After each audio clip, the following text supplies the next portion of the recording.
fait quand même une quinzaine d'années en France que l'on a commencé à trier nos déchets. Et en Corse, comme partout ailleurs, et bien évidemment, on s'y est mis. Et Fred, tu vas où? Venez m'aider, je vais trier ça. C'est pas compliqué de trier les déchets, mais il y a des petits trucs à savoir.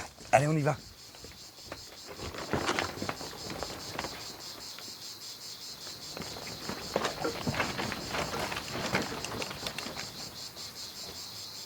Alors aujourd'hui, dans presque toutes les villes et les villages de Corse, il y a des bornes comme celle-ci. Encore faut-il savoir s'en servir, on se fait une petite révision. Alors ici, c'est le papier. C'est quoi le papier, Samy?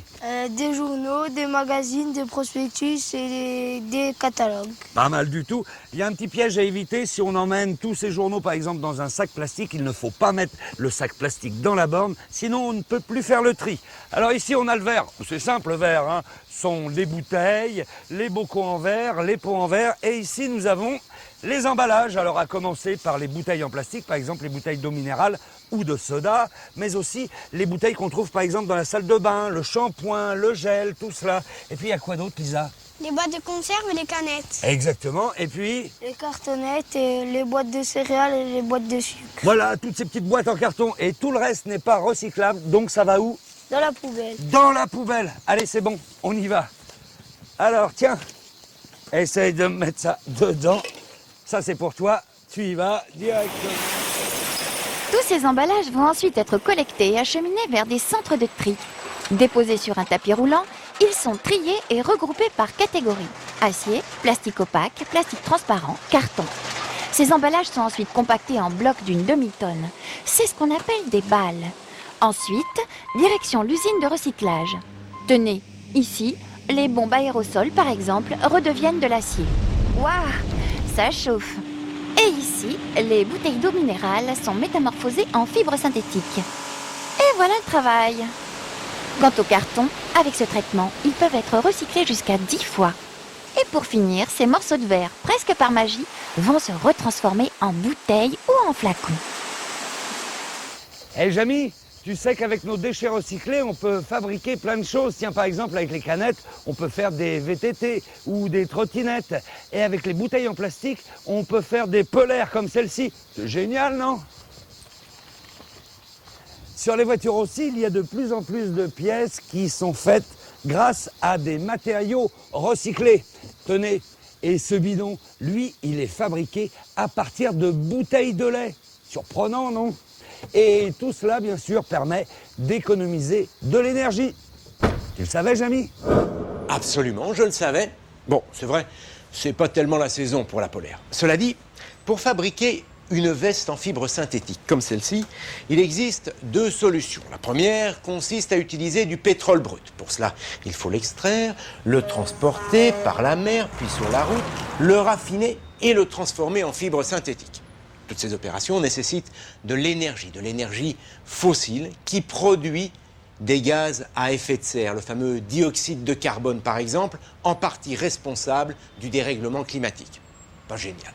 La deuxième solution consiste tout simplement à récolter, trier et transformer des bouteilles en plastique en fibres synthétiques. Eh bien, avec cette deuxième méthode, pour fabriquer 1 tonne de fibres synthétiques, il faut 5 fois moins d'énergie qu'avec la première méthode. Pour les déchets plus volumineux, les encombrants, c'est à la déchetterie qu'il faut aller. Et là aussi, il faut faire le tri. Dans cette benne, on va récolter tous les gravats et les matières inertes. Ici, c'est le tout venant où on peut jeter sa vieille literie ou encore des meubles cassés qui seront ensuite réparés ou qui serviront de base pour en fabriquer d'autres. C'est également à la déchetterie qu'il faut emmener ces vieux pots de peinture qui contiennent des produits toxiques. Ou encore les huiles de vidange. Elles seront ensuite traitées. Enfin, il y a une benne pour les déchets verts, ceux des particuliers mais aussi des collectivités qui entretiennent les espaces verts. Et tout ça va partir dans un centre de compostage. Ici, les déchets verts sont broyés, réduits en petits morceaux. Ils sont ensuite mélangés avec du lisier de poulet, du marc de raisin ou encore des bouts de station d'épuration. Tout cela forme ce que l'on appelle des ondins. La température va monter à l'intérieur à plus de 60 degrés et au final, toutes ces matières en se dégradant vont produire un compost de très bonne qualité.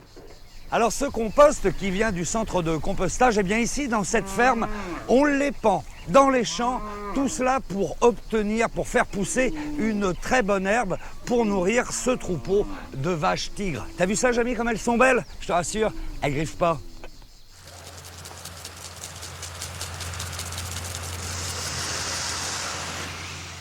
Alors Jacques, là, on est chez toi dans une de tes prairies qui permet de nourrir le troupeau de vaches qu'on a vu tout à l'heure. Alors en quoi le compost que tu utilises permet d'avoir une herbe de qualité? Bien écoute, c'est simple. Le problème, c'est que je suis en agriculture biologique et qu'en agriculture biologique, on ne peut pas mettre d'engrais chimiques. D'accord. Donc engrais naturel? Engrais naturel, donc compost, automatiquement. Ouais. Et si je ne pouvais pas amender un peu mon terrain, je ne pourrais pas avoir une production plus importante qu'une coupe à l'année. Et là, le fait d'avoir du compost, ça me permet de pouvoir produire de l'herbe en plein été. D'accord, c'est plus productif. C'est plus productif. Et en plus, tu as une herbe extrêmement variée. On voit du trèfle. Voilà. Eh bien, écoute, justement, tu vois, par exemple, j'ai des variétés. Bon, c'est des prairies naturelles avec plein de variétés différentes. Ouais. Et entre autres, par exemple, du trèfle violet qui avant ne poussait pas. Alors, ce qui est assez génial aussi, c'est que le compost que tu as, c'est quasiment du compost sur mesure pour toi. Il est parfaitement dosé comme tu le souhaites. Voilà, écoute, le fournisseur peut adapter en fonction de mes besoins. Ça me permet d'avoir cette production naturellement, sainement, sans prendre de risque pour l'équilibre du sol, quoi. Salut Jacques. Salut Fred. À bientôt. Bon, mes amis, je me pose quand même une question. Tu as vu qu'on peut recycler les canettes, le verre, le plastique, les déchets verts. Mais si c'est aussi bien le recyclage, pourquoi on ne recycle pas tout? Ça réglerait le problème. C'est vite dit. Avant de recycler, il faut savoir si ça en vaut vraiment le coup. Il faut faire ce qu'on appelle un éco-bilan. Tenez, le pot de yaourt en plastique, par exemple. Certes, on pourrait le recycler, seulement pour cela, il faudrait le nettoyer, donc utiliser de l'eau, et cette eau, ensuite, il faudrait la traiter. Vous le voyez, ça ne vaut pas le coup. Même chose pour ces vieilles chaussures, il faudrait séparer le tissu de la colle du caoutchouc. Tout cela demande de l'énergie. Et puis, même si le recyclage est absolument indispensable, il faut le dire, tout ça coûte aussi de l'argent, et c'est nous qui payons. D'accord, Jamy. Mais plus on trie ses déchets, et moins ça coûte cher. L'un des objectifs de la Corse est donc de privilégier au maximum le tri sélectif et de trouver des solutions écologiques pour les déchets non recyclables.